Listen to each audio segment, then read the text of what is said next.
Le 30 juin de 1934, un des hommes plus puissants des SA fut arrêté à Berlin et exécuté heures après sans jugement. Son nom, Karl Ernst. Son corps fut enterré dans une fosse commune. Son épouse jamais retourna à le voir. Ernst n'était pas né comme chef paramilitaire. Sa vie commença dans les quartiers ouvriers de Berlin et le mena au monde clandestin de la prostitution masculine à Hambourg et dans des clubs comme le Eldorado. Là, il construisit des contacts, des réseaux et des loyautés qui le propulsèrent jusqu'à se convertir en chef des SA à Berlin-Brandebourg, au commandement de plus de 30 000 hommes.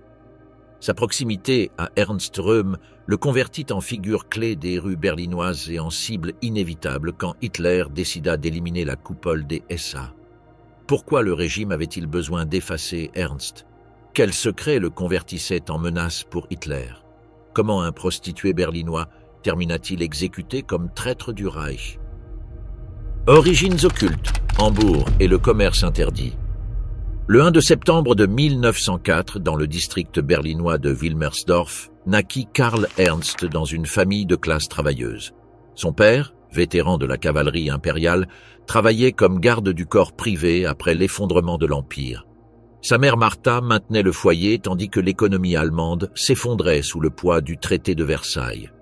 Durant son enfance, il assista à la Volksschule à Wilmersdorf et Grunewald. Ernst ne se distingua pas académiquement, mais il compléta son éducation de base sans incident particulier. Terminé l'école élémentaire, il suivit un apprentissage commercial entre 1918 et 1921, s'orientant vers le commerce d'exportation. Son entrée dans le monde du travail coïncida avec la dévastatrice hyperinflation allemande. En 1923, les salaires se convertissaient en papier sans valeur en question d'heures. Des travailleurs qui recevaient des paiements le matin ne pouvaient pas acheter de pain l'après-midi. Des jeunes comme Ernst se trouvèrent piégés dans une économie où les emplois stables avaient disparu pratiquement complètement. Cette précarité le força à accepter des travaux occasionnels, employé de commerce, aide bancaire, secrétaire temporaire et groom dans des hôtels berlinois. Cette dernière occupation résulta significative parce que les grooms avaient un accès privilégié aux chambres et un contact direct avec des clients fortunés. Ils fonctionnaient comme des intermédiaires discrets entre les hôtes et les réseaux de prostitution, évaluant les besoins de touristes étrangers, d'entrepreneurs et de fonctionnaires qui requéraient des services sexuels. Ernst, jeune, grand et de complexion athlétique, comprit rapidement les opportunités économiques. Les témoignages d'archives policières le décrivent comme partie active du circuit de prostitution masculine qui opérait à Berlin et Hambourg durant les années 20. Berlin et Hambourg fonctionnaient comme des épicentres de la vie homosexuelle européenne. Le paragraphe 175 du Code pénal allemand criminalisait les relations homosexuelles, mais l'application pratique dépendait de facteurs locaux et économiques. À Hambourg, le grand port attirait des marins, des commerçants internationaux et des touristes qui créaient une demande constante. À Berlin, l'ambiance culturelle générait des espaces où la prostitution masculine opérait avec une relative protection. La police locale tolérait fréquemment ces activités en échange d'informations, de pots de vin ou de faveurs politiques. Il existait des bars, des cabarets et des clubs où la prostitution masculine formait partie de l'offre régulière. La tolérance surgissait du pragmatisme économique, non de principes libéraux. Pour Ernst et des milliers de jeunes Allemands, la prostitution ne représentait pas un choix moral, mais une stratégie de survie. Ernst développa des habiletés pour identifier des clients potentiels parmi les hôtes d'hôtels et les visiteurs de clubs nocturnes. À Berlin, il travailla comme portier dans des clubs homosexuels, incluant le célèbre Eldorado, cabaret internationalement connu où se réunissaient des artistes travestis, des clients étrangers, des fonctionnaires et des membres de la police. Le portier sélectionnait qui entrait, maintenait l'ordre interne, filtrait les clients fiables et participait directement au commerce sexuel. Cette position octroya à Ernst une visibilité parmi les clients habituels et lui permit d'établir un réseau de contacts qui transcendait le purement commercial. Dans ces espaces, il connut des militants des Sturmabteilung, l'organisation paramilitaire du Parti national-socialiste. Ernst Röhm, chef des SA, était connu dans des cercles privés pour son homosexualité et pour s'entourer de jeunes qui combinaient discipline militarisée avec des relations intimes. Paul Röhrbein, activiste homosexuel avec des liens nazis, servit de connexion entre Ernst et le cercle de Röhm. Sa présence physique et sa réputation dans l'ambiance nocturne lui fournirent un accès à des personnes qui combinaient pouvoir politique émergent avec vie sexuelle clandestine. Des milliers de jeunes sans emploi se déplaçaient constamment vers les grandes villes cherchant un gagne-pain. Dans des gares ferroviaires, près de quais portuaires et dans des quartiers populaires, se développèrent des réseaux organisés de prostitution masculine qui répondaient à la demande locale et internationale. Les clubs nocturnes offraient une protection face à la répression légale et des espaces d'anonymat où se mélangeaient marins, touristes, entrepreneurs et policiers. Ce mélange social créait des opportunités économiques, mais aussi des risques constants. La prostitution masculine adoptait des formes diverses. Il existait une prostitution de rue dans des parcs et des gares, caractérisée par des transactions rapides et des tarifs bas. Parallèlement, opérait une prostitution sélecte dans des cabarets privés où des jeunes étaient présentés à des clients de plus haut statut. Ernst s'intégra dans le second domaine, ce qui explique sa capacité postérieure à établir des connexions influentes. Son travail à l'Eldorado lui fournit une protection que n'avait pas la prostitution de rue, soumise à des descentes policières et à la violence organisée. Les espaces de prostitution masculine fonctionnaient comme des réseaux informels d'ascension sociale. Un jeune attractif pouvait contacter des entrepreneurs, des artistes, des politiciens et des fonctionnaires. Pour Ernst, cette ambiance constitua le pont vers sa future carrière dans les SA. Les relations intimes étaient des composantes d'un système de fidélité personnelle qui s'intégrerait dans des structures paramilitaires. La loyauté sexuelle et politique s'entrelaçaient de manière décisive pour le mouvement. L'expérience d'Ernst reflétait les contradictions de la République de Weimar. La société allemande criminalisait l'homosexualité, mais permettait des espaces visibles de rencontres, de commerce sexuel et de relations semi-publiques. Cette tolérance ambiguë surgissait de besoins économiques et de limitation de l'appareil répressif. Pour des jeunes comme Ernst, ce double jeu entre illégalité formelle et tolérance pratique représentait l'unique forme de subsistance. Ernst trouva dans la prostitution masculine un moyen de survie et une voie d'accès à des réseaux de pouvoir politique. Durant les années 20, l'instabilité politique augmentait. L'hyperinflation avait ruiné la classe moyenne et les affrontements entre communistes et nationalistes se multipliaient. Des jeunes du circuit nocturne participaient simultanément à des organisations politiques diurnes. Ernst personnifia cette double appartenance, travailleur nocturne dans le circuit homosexuel et militant dans des groupes nationalistes qui promettaient de restaurer l'ordre allemand. Son passage par la prostitution masculine définit ses connexions sociales, ses habiletés de survie et ses futures loyautés politiques. Les limites entre marginalité et politique se diluaient dans une république où la survie exigeait une adaptabilité constante. De marginal à soldat de rue, l'ascension dans les SA. La transition d'Ernst de l'ambiance nocturne berlinoise vers des structures paramilitaires organisées eut lieu durant une période d'escalade violente dans les rues allemandes. Depuis 1919, les villes allemandes expérimentaient des chocs systématiques entre communistes, sociaux-démocrates et forces nationalistes. Les groupes juvéniles paramilitaires recrutaient massivement parmi les chômeurs, offrant une identité collective et une canalisation directe de la violence urbaine. Karl Ernst entra dans les Sturmabteilung en 1923, la même année du coup d'État manqué de Munich qui mena à l'interdiction temporaire de l'organisation nazie. Durant cette période d'illégalité, Ernst resta actif dans des structures affines comme le Frontbahn et le groupe juvénile Wiking-Bund. Cette continuité lui permit d'acquérir une expérience pratique en organisation de marche, discipline militarisée et tactique d'affrontement urbain tandis qu'il maintenait ses emplois dans le secteur des services. Les SA se différencièrent fondamentalement de l'armée régulière par leur structure ouverte et leurs exigences minimales. Elles n'exigeaient pas de formation militaire préalable ni de qualification éducative spécifique. Il suffisait de démontrer une disposition pour la violence physique et une loyauté sans équivoque au parti. Dans ce contexte, Ernst résulta un intermédiaire efficace parce qu'il connaissait tant les ambiances marginales que les cercles de loisirs nocturnes où il pouvait recruter des hommes jeunes sans perspective. Sa base de recrutement était précisément les espaces qu'il dominait, des tavernes populaires, des clubs nocturnes, des gymnases et des cercles de jeunes chômeurs. Là, il trouvait des candidats idéaux pour se transformer en soldats de rue. Son charisme personnel et ses contacts établis avec des figures proches d'Ernst Röhm le placèrent rapidement en position privilégiée à l'intérieur de la structure berlinoise. Röhm valorisait spécifiquement des hommes comme Ernst parce qu'il pouvait mobiliser rapidement des groupes de choc pour imposer une présence nazie dans les rues.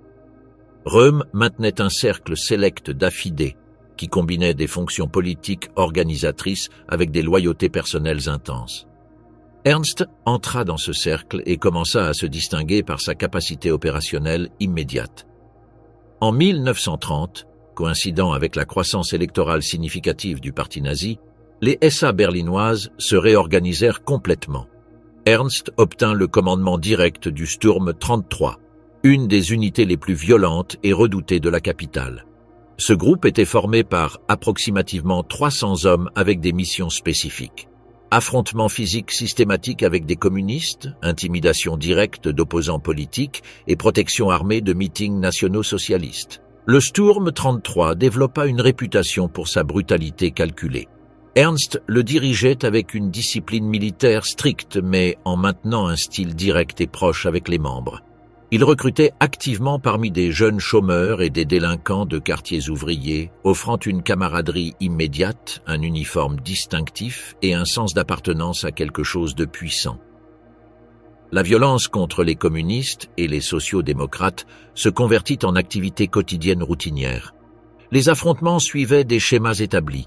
Des attaques organisées sur des bars fréquentés par des militants de gauche, des assauts coordonnés sur des réunions politiques opposantes et des chocs planifiés durant des manifestations rivales. Les rapports policiers du début des années 30 mentionnent répétitivement la participation du Sturm 33 dans des troubles de rue spécifiques dans toute la géographie berlinoise. La visibilité de ces affrontements n'affaiblissait pas le parti nazi, mais renforçait délibérément l'image de force imparable que Hitler voulait projeter.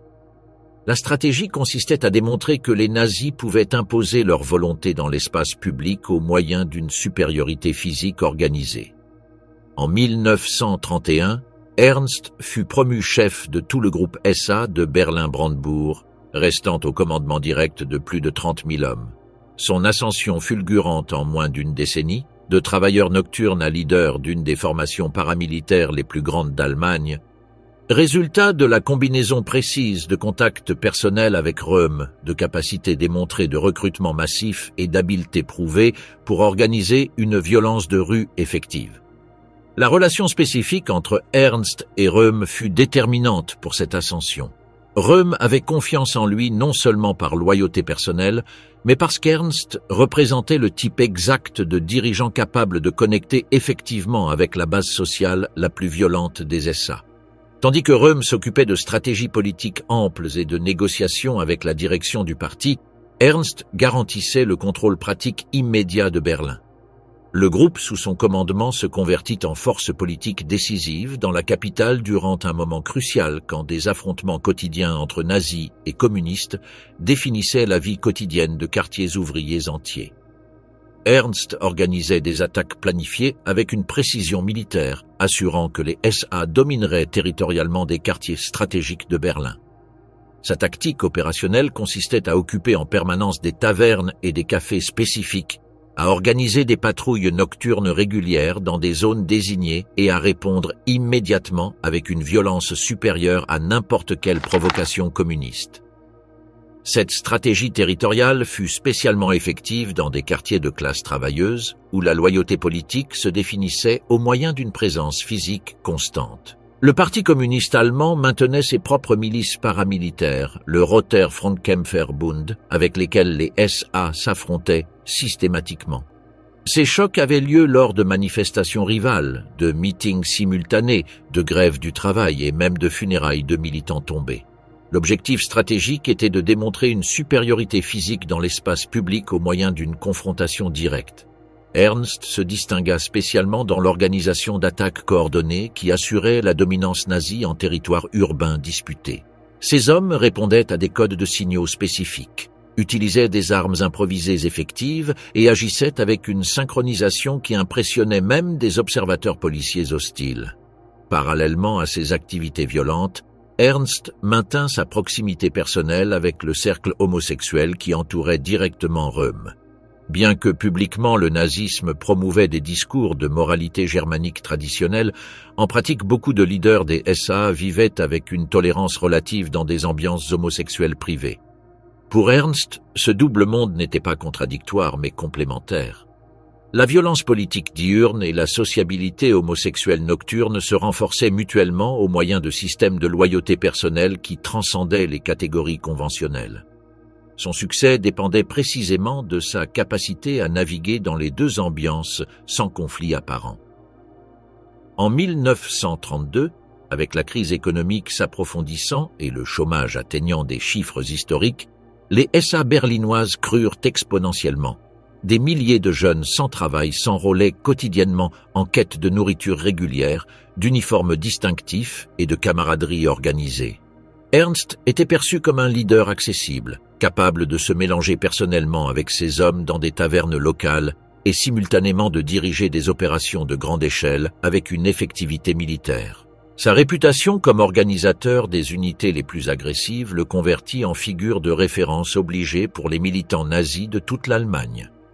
Des délégations d'autres villes visitaient Berlin spécifiquement pour étudier les tactiques du Sturm 33 et les appliquer dans leurs territoires locaux. La violence atteignit une intensité maximale durant l'été de 1932, connu comme le Juillet sanglant, quand des affrontements entre communistes et nazis produisirent des centaines de morts et de blessés seulement à Berlin. Le Sturm 33, sous le commandement direct d'Ernst, fut au centre des combats les plus intenses. La police élabora des rapports détaillés documentant sa participation à des attaques spécifiques sur des sièges syndicaux et des affrontements armés dans des quartiers ouvriers comme Wedding et Neukölln. Ces rapports décrivaient des tactiques militaires sophistiquées, une coordination temporelle précise et un usage effectif d'armements improvisés qui surpassaient les capacités des groupes rivaux. La capacité démontrée d'Ernst à maintenir cohésionner une force si nombreuse dans un contexte de violence constante lui assura la confiance définitive de Röhm et de la direction du parti. Pour Hitler, le contrôle de Berlin représentait un objectif stratégique fondamental. Le travail d'Ernst comme chef des SA dans la capitale constituait un facteur décisif dans la préparation de l'ascension nazie au pouvoir. En janvier de 1933, quand Hitler fut nommé chancelier, Karl Ernst était déjà un des leaders paramilitaires les plus puissants et influents de la capitale allemande. Sa domination territoriale de Berlin et sa capacité à mobiliser des milliers d'hommes armés le situaient en position de pouvoir réel qui transcendait son rang formel à l'intérieur des SA. Le complot contre les SA, Hitler, la Reichswehr et la peur de Röhm. La consolidation de pouvoir de Hitler après sa nomination comme chancelier en janvier de 1933 généra des tensions imprévues à l'intérieur du propre mouvement nazi. Les SA, qui avaient résulté décisives pour imposer une présence de rue et intimider les opposants, commencèrent à être perçus comme un problème par des secteurs clés du nouveau régime. Pour 1934, les Sturmabteilung réunissaient approximativement 3 millions de membres dans toute l'Allemagne, surpassant largement en nombre l'armée régulière limitée par Versailles à 100 000 soldats. Ernst Röhm concevait les SA comme le noyau d'une future milice populaire qui remplacerait complètement les forces armées traditionnelles. Dans des discours internes, il insistait répétitivement sur le fait que la révolution nationale socialiste ne pouvait pas s'arrêter à la conquête du pouvoir politique formel. Il exigeait une seconde phase transformatrice qui inclurait la substitution totale de la Reichswehr par les SA comme force armée principale de l'État. Cette posture généra une alarme immédiate chez les commandements militaires professionnels. La Reichswehr, bien que limitée numériquement, constituait l'institution la plus cohésionnée et techniquement préparée d'Allemagne. Ces généraux étaient convaincus que n'importe quelle tentative de les remplacer par une milice de masse signifierait l'effondrement de l'appareil militaire allemand et la perte définitive de capacités belliqueuses sérieuses. Des généraux comme Werner von Blomberg et Werner von Fritsch transmirent directement à Hitler que la loyauté de l'armée au nouveau régime dépendait absolument de freiner les ambitions de Röhm.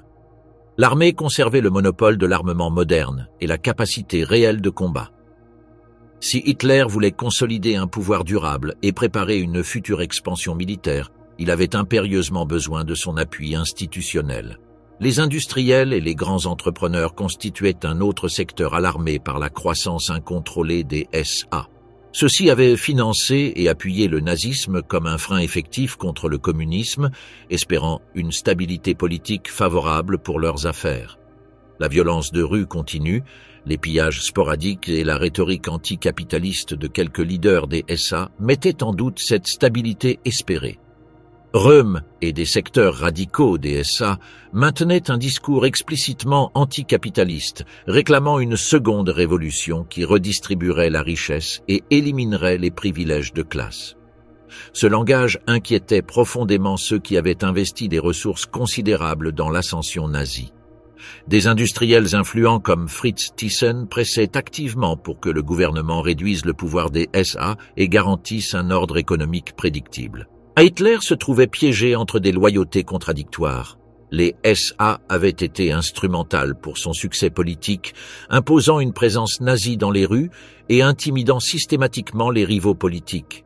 Röhm, de plus, était un camarade des premiers temps avec qui il maintenait une relation personnelle d'années.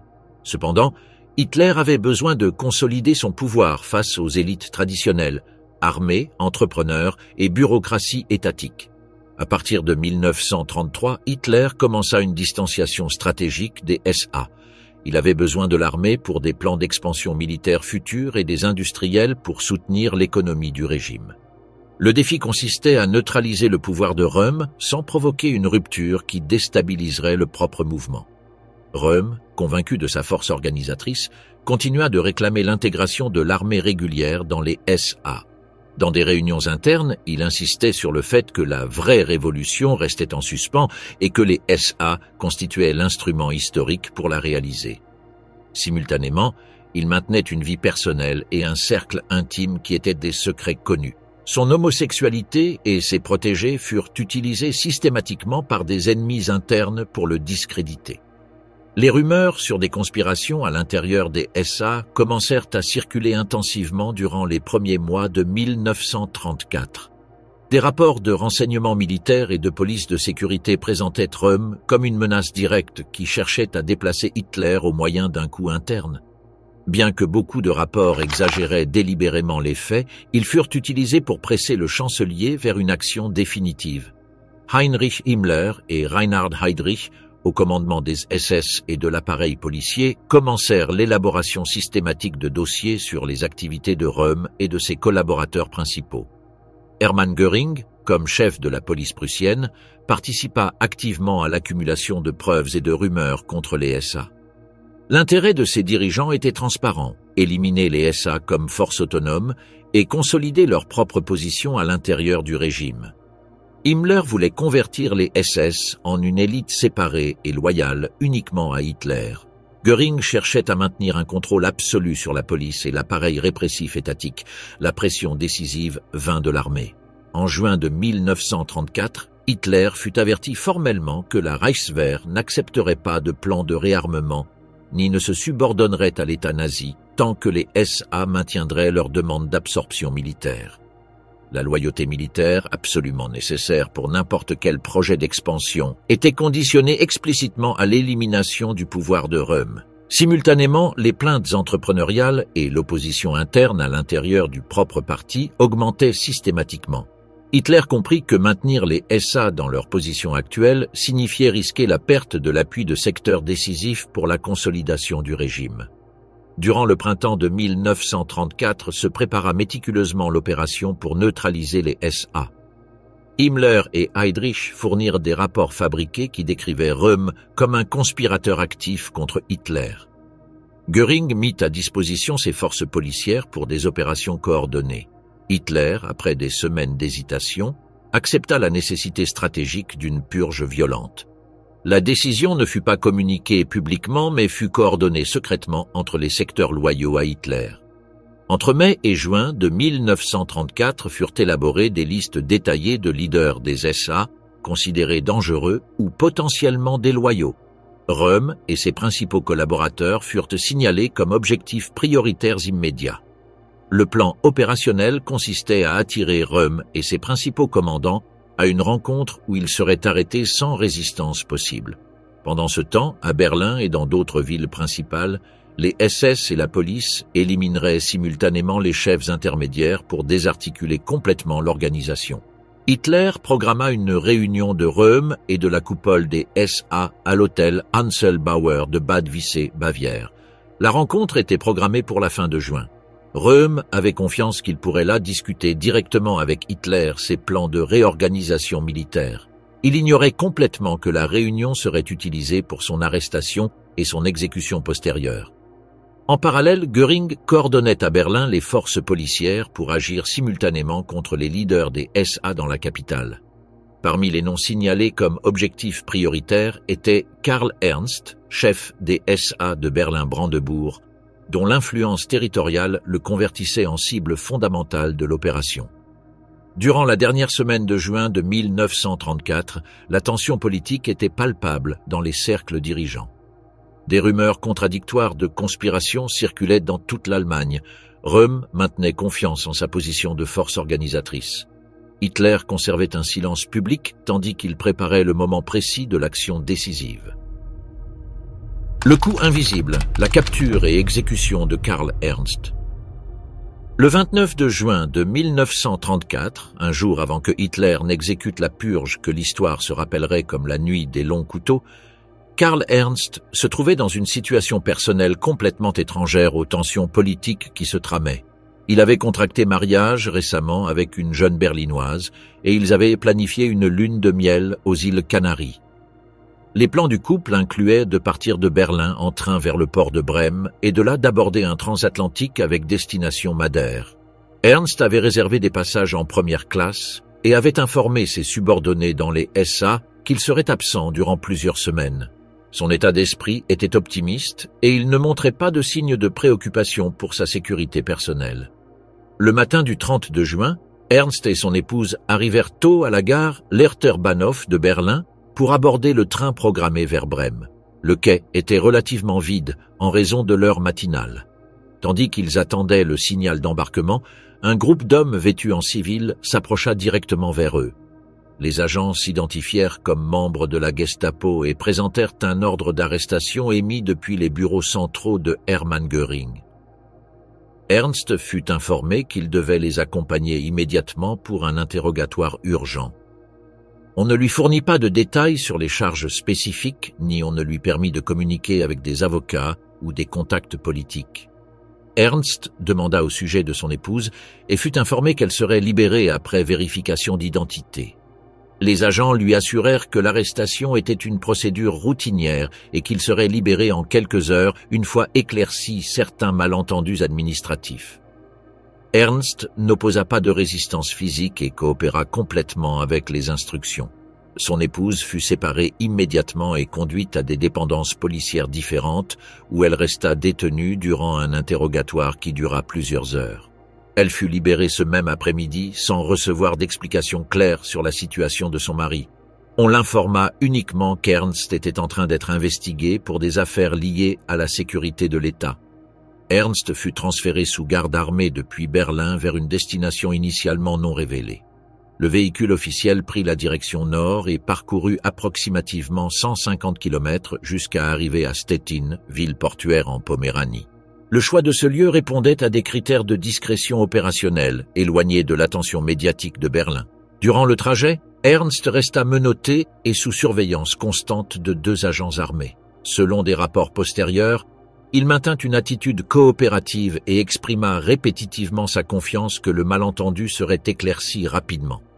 Il demanda plusieurs fois sur la nature spécifique des accusations, mais ne reçut pas de réponse définitive.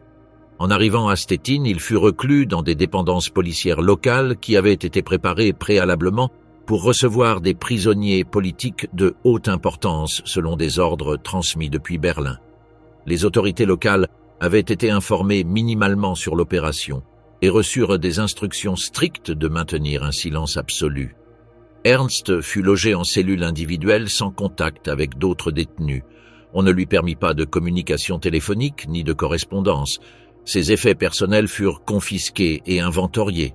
Il reçut de la nourriture de base, mais n'eut pas accès à des journaux ni à des informations sur des événements externes. Les heures s'écoulèrent sans que ne se produise d'interrogatoire formel ni que ne soient présentées de charges spécifiques. Les ordres transmis depuis Berlin étaient d'exécution immédiate, sans procès judiciaire. L'opération se déroulait simultanément dans de multiples villes allemandes comme partie de la purge coordonnée contre la direction des SA. Durant ces mêmes heures, Röhm avait été arrêté à l'hôtel Hanselbauer à Bad Wiessee avec d'autres dirigeants principaux des SA. La purge s'exécutait selon un chronogramme précis. À Berlin, Munich et plusieurs villes allemandes, des dizaines de commandants des SA étaient détenus et exécutés sans procès légal. L'exécution d'Ernst eut lieu dans l'après-midi du 32 juin dans les environs de Stettin. Il fut conduit depuis sa cellule par un détachement policier réduit vers une zone dépeuplée dans les marges urbaines. On ne l'informa pas sur la destination finale du transfert, ni on ne lui permit d'adieu ou de communication finale.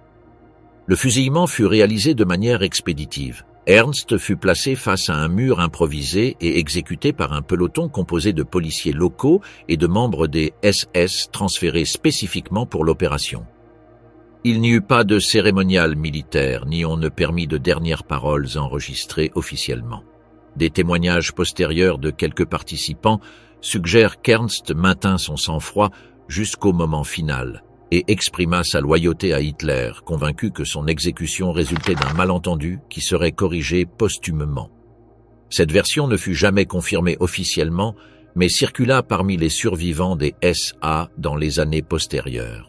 Son corps fut enterré immédiatement dans une fosse commune dans les environs sans marquage identificatoire. On n'élabora pas de certificat de décès formel, ni on enregistra officiellement l'emplacement de l'enterrement. La famille ne fut pas notifiée jusqu'à plusieurs jours après et ne reçut pas le corps pour des funérailles privées. Un rapport de l'Oberpräsident de Poméranie, daté postérieurement, confirme qu'Ernst fut exécuté avec 2 autres dirigeants des SA de niveau régional. L'ordre procédait directement de Berlin et était justifié sous l'argument de participation à un supposé complot contre Hitler et la sécurité du Reich. La rapidité du processus depuis l'arrestation jusqu'à l'exécution reflète la nature complètement extralégale de toute l'opération. Il n'y eut pas de défense, de procès judiciaire, d'appel ni de révision. La purge opérait selon des listes préparées préalablement et des ordres d'élimination physique immédiate sans considération légale. À Berlin, les SA restèrent décapités après l'élimination simultanée d'Ernst et d'autres commandants régionaux. En question d'heures, les unités qui avaient été loyales à Ernst restèrent sous le contrôle direct d'hommes désignés par les SS et par Göring. La résistance organisée fut impossible en raison de la vitesse et de la coordination de l'opération. Le régime justifia postérieurement les exécutions au moyen d'un communiqué émis le 13 de juillet, dans lequel Hitler déclara avoir agi préventivement pour éviter un coup d'État des SA. Dans la liste officielle de 77 personnes exécutées figurait le nom d'Ernst. Les chiffres réels furent supérieurs, possiblement entre 150 et 200 victimes. Ernst fut présenté officiellement comme un des leaders directement impliqués dans la conspiration de Röhm contre Hitler. Cependant, il n'existe pas de preuves documentaires qu'il eût planifié une action indépendante contre le régime. Son inclusion dans les listes répondait à sa position de commandement à Berlin et à la nécessité stratégique d'éliminer tous les chefs pertinents des SA. Son épouse fut notifiée officiellement de la mort jour après l'exécution. Elle reçut une information minimale sur les circonstances et on ne lui permit pas d'organiser des funérailles publiques. La politique officielle du régime consistait à faire taire n'importe quelle manifestation de deuil et à interdire les hommages aux exécutés durant la purge. La purge totale, ennemis effacés du Reich. La purge du 32 juin de 1934 ne se limita pas aux leaders des SA. Hitler profita de l'opération pour éliminer simultanément des ennemis politiques, des rivaux personnels et des figures qui représentaient des obstacles pour la consolidation totale du pouvoir nazi. La liste des victimes révéla la nature opportuniste de l'opération, qui transcendait amplement le conflit original avec Röhm. Kurt von Schleicher, dernier chancelier avant Hitler, fut assassiné à son domicile de Neubabelsberg avec son épouse Elisabeth. Les assassins des SS firent irruption dans la résidence durant l'après-midi du 30 juin et tirèrent sur les deux sans préavis. Schleicher représentait de multiples menaces pour Hitler. Comme ex-chancelier, il symbolisait la République de Weimar que le régime voulait éradiquer. Comme général, il maintenait une influence dans des cercles militaires. Et comme politicien expérimenté, il connaissait des secrets compromettants. Schleicher avait tenté de diviser le parti nazi au moyen de négociations secrètes avec Gregor Strasser en 1932. Il avait proposé de former un gouvernement qui inclurait seulement des secteurs modérés du nazisme, excluant Hitler du pouvoir réel. Cette manœuvre avait échoué, mais Schleicher conservait des contacts avec des militaires mécontents et avait critiqué privément les politiques économiques nazies. Gregor Strasser, ancien leader de l'aile gauche du parti nazi, fut arrêté à Berlin le même jour. Strasser avait abandonné le parti en 1932 après des désaccords fondamentaux avec Hitler sur la stratégie politique et l'orientation idéologique. Il avait tenté de créer une faction nazie indépendante qui combinerait nationalisme avec des politiques sociales plus radicales que celles proposées par Hitler. Durant sa détention dans les sous-sols de la Gestapo dans la Prinz-Albrecht-Straße, Strasser fut torturé systématiquement avant d'être exécuté. Ses interrogateurs cherchaient des informations sur des réseaux d'opposition interne et des contacts avec des éléments anti-nazis à l'intérieur du propre parti.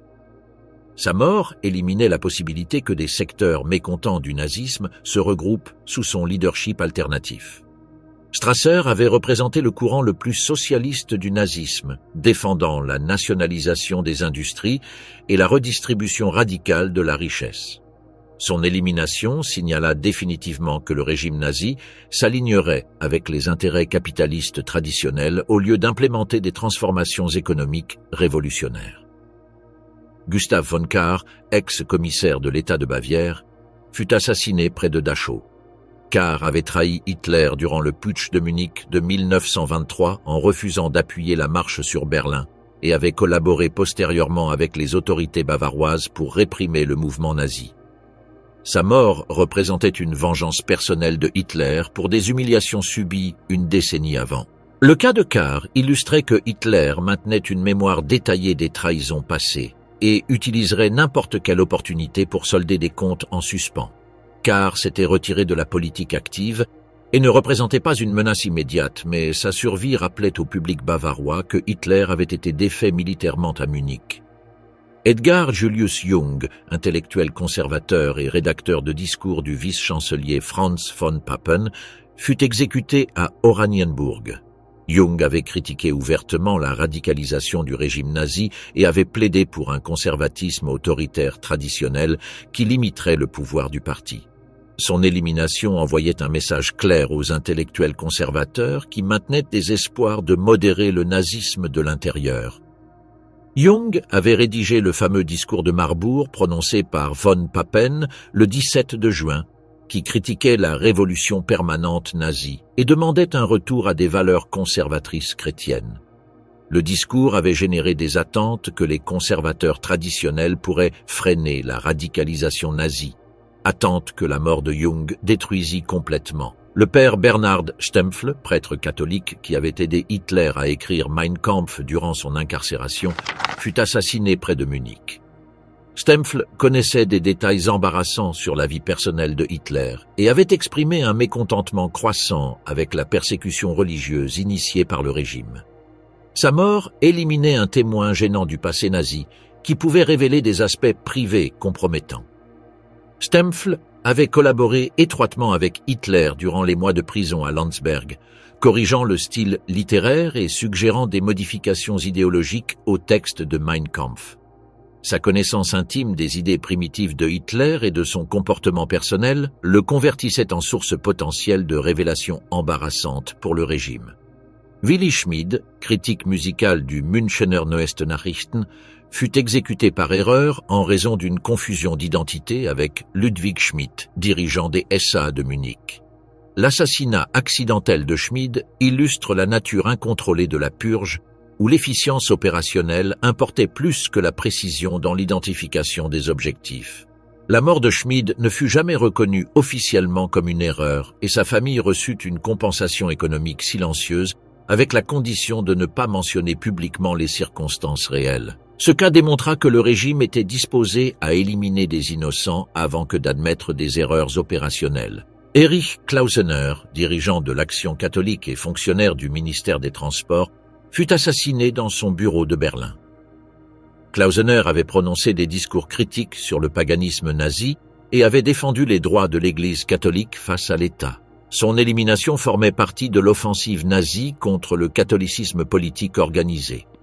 Klausener avait organisé le Congrès catholique de Berlin en juin de 1934, où il avait prononcé des discours implicitement critiques du régime. Sa position comme fonctionnaire public et leader catholique le convertissait en symbole de la résistance potentielle de l'Église contre la nazification de la société allemande. Herbert von Bose, secrétaire de presse du vice-chancelier von Papen, fut exécuté à la chancellerie du Reich. Bose avait rédigé des matériaux critiques sur la radicalisation nazie et avait collaboré à la préparation du discours de Marbourg. Sa mort constituait un avertissement direct à von Papen sur les conséquences de continuer à s'opposer au régime. L'exécution de Bose dans le bâtiment gouvernemental principal envoyait un message spécifique aux fonctionnaires conservateurs. Aucune charge officielle n'offrait de protection contre la violence nazie s'ils s'opposaient aux directives du parti. Sa mort paralysa effectivement l'opposition conservatrice à l'intérieur du gouvernement. Karl Ernst avait été inclus dans cette liste non seulement pour sa position dans les SA, mais pour sa connaissance détaillée de secrets compromettants sur des leaders nazis. Son passage par des ambiances de prostitution masculine l'avait mis en contact avec des informations sur la vie privée de figures proéminentes du régime, informations qui pouvaient être utilisées comme chantage politique. Le total réel de victimes surpassa amplement les chiffres officiels.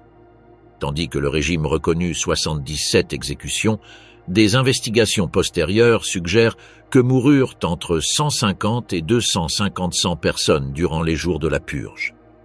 Beaucoup de morts ne furent jamais documentées officiellement et les familles reçurent des ordres de maintenir un silence absolu sous menace de représailles. La diversité des victimes révéla que la purge avait servi de multiples propos simultanés. Éliminer des rivaux politiques, venger des trahisons passées, faire taire des témoins gênants, terroriser des opposants potentiels et consolider le contrôle absolu du parti sur l'État allemand. L'opération établit un précédent que Hitler utiliserait la violence extralégale systématique contre n'importe quelle menace perçue à son autorité personnelle. Mensonge officiel, le discours fabriqué du régime. Le processus d'élaboration des listes de victimes pour la purge du 30 juin révéla la nature méticuleuse et opportuniste de l'opération nazie. Durant les semaines précédentes, Heinrich Himmler et Reinhard Heydrich coordonnèrent la compilation de noms depuis de multiples sources. Les SS maintenaient des archives détaillées sur des ennemis politiques potentiels, des rivaux internes du parti et des figures considérées problématiques pour le régime. Les critères pour l'inclusion variaient selon des considérations politiques immédiates. Quelques noms furent ajoutés pour représenter des menaces militaires directes, d'autres pour posséder des informations compromettantes, et plusieurs autres pour des raisons de vengeance personnelle. Hermann Göring contribua avec des opposants prussiens, tandis que des commandants régionaux des SS fournirent des candidats locaux. Hitler révisa personnellement les listes durant des réunions secrètes à la chancellerie. Des témoignages postérieurs décrivirent des sessions où il éliminait ou ajoutait des noms selon des impulsions momentanées, se rappelant des trahisons passées ou anticipant des problèmes futurs. Rudolf Hess coordonna l'information entre les agences du parti, centralisant les rapports de la Gestapo et les informations des SS. La machinerie propagandiste nazie s'activa immédiatement pour construire une narrative cohérente qui justifierait les morts devant le public allemand. Joseph Goebbels coordonna une campagne médiatique massive présentant la purge comme une action héroïque de Hitler pour sauver la nation d'une conspiration traîtresse. Les journaux allemands reçurent des instructions détaillées sur comment rapporter les événements. Völkischer Beobachter publia des articles décrivant une vaste conspiration des SA pour assassiner Hitler et livrer l'Allemagne à des puissances étrangères. On fabriqua des évidences de contact entre Röhm et des diplomates français, présentant les exécutions comme une défense nationale. Der Angriff se concentra sur des aspects moraux, dénonçant la décadence sexuelle des leaders exécutés. Des articles détaillés décrivaient des orgies homosexuelles et une corruption financière, établissant une connexion entre immoralité personnelle et trahison politique. La presse régionale adapta les messages aux audiences locales. En Bavière, on accentua la vengeance contre Kahr, en Prusse, l'élimination d'éléments républicains. La radio allemande transmit des programmes spéciaux où des locuteurs expliquèrent la conspiration à des audiences massives. On dramatisa de supposées réunions secrètes de conspirateurs et on lut des lettres falsifiées qui impliquaient Röhm dans des plans de coup d'État. Ces transmissions atteignirent des millions de foyers allemands simultanément. Des affiches et des pamphlets inondèrent les villes allemandes montrant des caricatures de Röhm comme un traître dégénéré. L'iconographie combinait des symboles d'homosexualité avec des images de trahison nationale, renforçant les associations entre déviation sexuelle et déloyauté politique. Ces images furent distribuées massivement dans les espaces publics. La réaction internationale à la purge fut immédiate et majoritairement négative. La presse britannique décrivit les événements comme un retour à la barbarie médiévale. The Times de Londres publia des éditoriaux comparant Hitler à des tyrans historiques et questionnant la civilisation allemande. The Manchester Guardian dénonça les assassinats comme une élimination systématique d'opposants. Des journaux français présentèrent la purge comme une confirmation de la dangerosité du régime nazi. Le Figaro publia des analyses détaillées sur l'instabilité du gouvernement allemand et les implications pour la sécurité européenne. La presse française interpréta les événements comme un signe de faiblesse interne qui pouvait être exploité diplomatiquement. Des médias américains exprimèrent leur alarme pour les méthodes nazies. The New York Times publia des reportages étendus sur la brutalité du régime et questionna les politiques d'apaisement envers l'Allemagne. Time Magazine dédia sa couverture aux événements, décrivant Hitler comme un dictateur sanguinaire comparable à Staline. Des gouvernements étrangers répondirent avec une préoccupation diplomatique. Le Foreign Office britannique exprima une inquiétude officielle pour les méthodes extrajudiciaires et avertit sur les implications pour les relations bilatérales. La France considéra de durcir ses positions dans les négociations de désarmement et de renforcer ses alliances défensives. Les États-Unis maintinrent une distance diplomatique croissante avec des fonctionnaires du département d'État exprimant privément des doutes sur la fiabilité allemande dans les engagements internationaux. L'administration Roosevelt commença une réévaluation des politiques envers le régime nazi. La Société des Nations discuta formellement les événements avec des délégués exprimant leurs préoccupations pour la violation de principes civilisés. Bien qu'on n'adoptât pas de mesures concrètes, la purge contribua à l'isolement international progressif de l'Allemagne. Les conséquences économiques immédiates furent mixtes mais significatives. Les marchés financiers internationaux réagirent nerveusement à l'instabilité politique allemande. Les actions allemandes chutèrent dans les bourses étrangères et des investisseurs internationaux exprimèrent leur prudence sur les engagements en Allemagne. Cependant, des secteurs entrepreneuriaux allemands répondirent positivement à l'élimination d'éléments radicaux des SA. Des industriels comme Gustav Krupp et Fritz Thyssen exprimèrent un appui privé à Hitler pour freiner les tendances anticapitalistes. Les actions d'entreprises allemandes se récupérèrent rapidement sur les marchés domestiques. La stabilisation politique résultant de la purge tranquillisa des banquiers internationaux qui avaient craint une révolution sociale en Allemagne. Des prêts internationaux reprirent plus facilement et des négociations commerciales procédèrent sans les complications préalables causées par des menaces révolutionnaires. La réponse des églises fut prudente et divisée. L'Église catholique exprima une horreur privée pour l'assassinat d'Erich Klausener, mais évita une confrontation publique directe. Le pape Pie XI exprima sa préoccupation dans des communications diplomatiques privées, mais n'émit pas de condamnation publique explicite. Les églises protestantes allemandes furent divisées. Les chrétiens allemands, alignés avec le nazisme, appuyèrent la purge comme un nettoyage moral nécessaire. L'Église confessante, opposée au régime, exprima une inquiétude privée, mais craignait des représailles ouvertes. Le pasteur Dietrich Bonhoeffer écrivit des lettres privées dénonçant les assassinats. Des leaders religieux internationaux furent plus directs dans leurs critiques. L'archevêque de Canterbury exprima son horreur pour les méthodes nazies et questionna la compatibilité entre christianisme et nazisme. Des organisations religieuses américaines organisèrent des services de protestation et des campagnes de prière. La purge établit un précédent crucial pour de futures opérations nazies.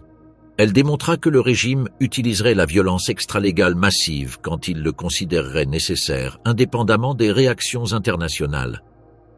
Elle montra aussi l'effectivité de campagnes propagandistes coordonnées pour justifier des actions controversées devant les audiences domestiques. Le cas spécifique de Karl Ernst se perdit dans la narrative générale sur la conspiration des SA. Son passé comme prostituée fut mentionné brièvement dans la propagande comme un exemple de décadence morale. Mais son histoire individuelle ne reçut pas d'attention spéciale. Sa mort fut présentée comme l'élimination justifiée d'un conspirateur, sans référence à des aspects spécifiques de sa biographie. Le triangle rose, homosexualité sous persécution. L'élimination d'Ernst et de la coupole des SA marqua un tournant radical dans la politique sexuelle du régime nazi. Jusqu'à 1934, l'homosexualité avait été tolérée relativement à l'intérieur de secteurs spécifiques des SA, où les relations connues de Röhm et de son cercle formaient partie des équilibres internes du mouvement. Cette tolérance pragmatique disparut complètement après la purge de juin.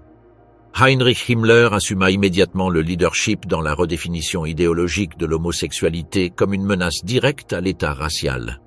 Les SS, sous son contrôle absolu, imposèrent une politique où l'homosexualité fut cataloguée comme une trahison biologique à la communauté aryenne et un obstacle fondamental pour la reproduction raciale nécessaire.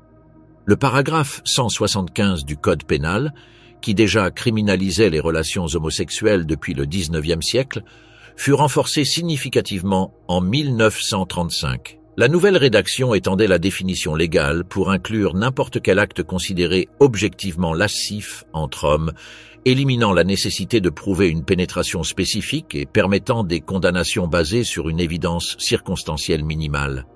Cette amplification légale coïncida avec une intensification systématique de la persécution policière. Des milliers d'hommes furent arrêtés sous des accusations liées à l'homosexualité durant les années suivantes. Les descentes furent organisées méticuleusement, utilisant des informateurs, des perquisitions domiciliaires surprises et une surveillance systématique de lieux de rencontres connus. Himmler créa en 1936 la Reichszentrale zur Bekämpfung der Homosexualität und Abtreibung, institution centralisée pour coordonner la répression nationale. Depuis ce bureau s'élaboraient des listes noires étendues, se coordonnaient des opérations policières interrégionales et se développait une documentation systématique sur des réseaux homosexuels dans tout le territoire allemand. La persécution ne se limita pas aux civils, mais s'étendit intensivement aux militaires, fonctionnaires publics, maîtres et n'importe quelle personne en position d'autorité. La simple dénonciation ou suspicion suffisait pour initier une investigation qui fréquemment résultait en ruine professionnelle, incarcération ou déportation à des camps de concentration. Les homosexuels déportés à des camps portaient un triangle rose comme distinctif identificatoire. Leurs conditions de vie étaient particulièrement dures parce qu'ils étaient marginalisés systématiquement même par d'autres prisonniers et soumis à des punitions spéciales conçues spécifiquement pour eux. Les taux de mortalité dans ce groupe furent extraordinairement élevés comparés à d'autres catégories de prisonniers. Des expériences médicales furent réalisées sur des homosexuels internés, incluant des tentatives de conversion hormonale et de castration chirurgicale. Ces procédures étaient présentées comme une recherche scientifique pour développer des méthodes de guérison de l'homosexualité qui pourraient s'appliquer à une échelle sociale ample.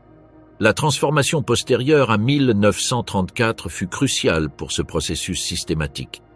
L'élimination de Röhm et de figures comme Ernst servit de justification historique que l'homosexualité constituait intrinsèquement une trahison politique.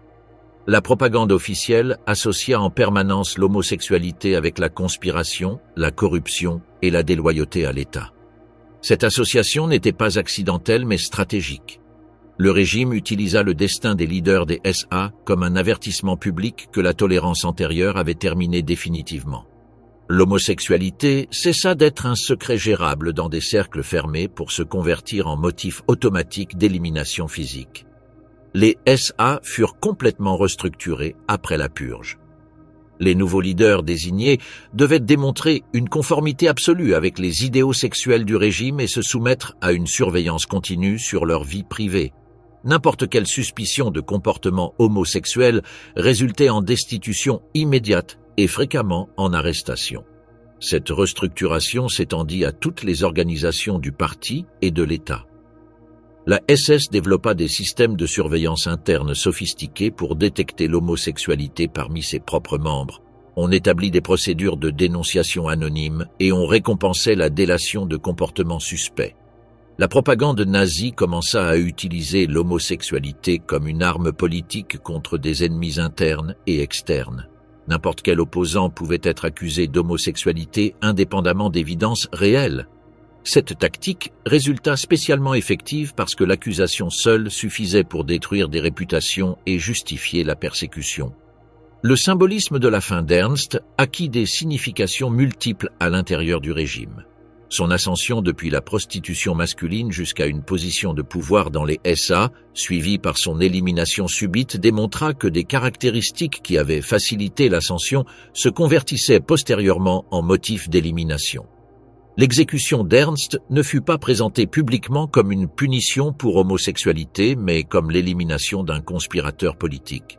Cependant, dans des cercles internes du parti, son homosexualité connue fut utilisée comme explication de sa trahison naturelle et justification posthume de son élimination. Entre 1933 et 1945, approximativement 100 000 hommes furent arrêtés sous des charges liées au paragraphe 175. De ceux-ci, approximativement 50 000 reçurent des condamnations formelles. Entre 5 000 et 15 000 furent déportés à des camps de concentration où les conditions spécifiques d'internement résultèrent en une mortalité massive.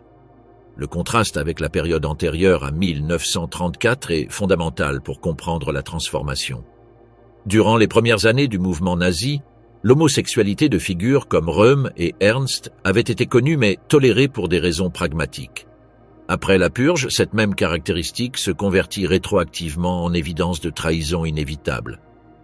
L'élimination d'Ernst marqua symboliquement la fin d'une époque où des homosexuels pouvaient occuper des positions d'influence à l'intérieur d'organisations nazies. Son destin personnel incarna la transition du régime depuis une tolérance pragmatique vers une persécution systématique comme politique d'État. Après 1934, l'homosexualité dans le discours nazi apparut exclusivement comme un stigmate utilisé contre des ennemis. La figure de l'homosexuel conspirateur s'établit en permanence dans la mythologie du régime comme explication de trahison interne et de menace contre la pureté raciale.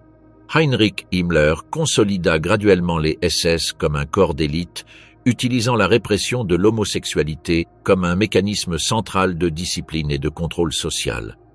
La persécution s'étendit systématiquement au-delà des militants politiques pour inclure des civils, des employés et des soldats. La suspicion minimale suffisait pour détruire des vies complètement. L'homosexualité se transforma en tabou absolu à l'intérieur du régime nazi. Le nom de Karl Ernst disparut des registres officiels, des publications du parti et de la mémoire collective du mouvement. Son élimination physique fut accompagnée par une élimination symbolique qui effaça son existence de l'histoire officielle du nazisme.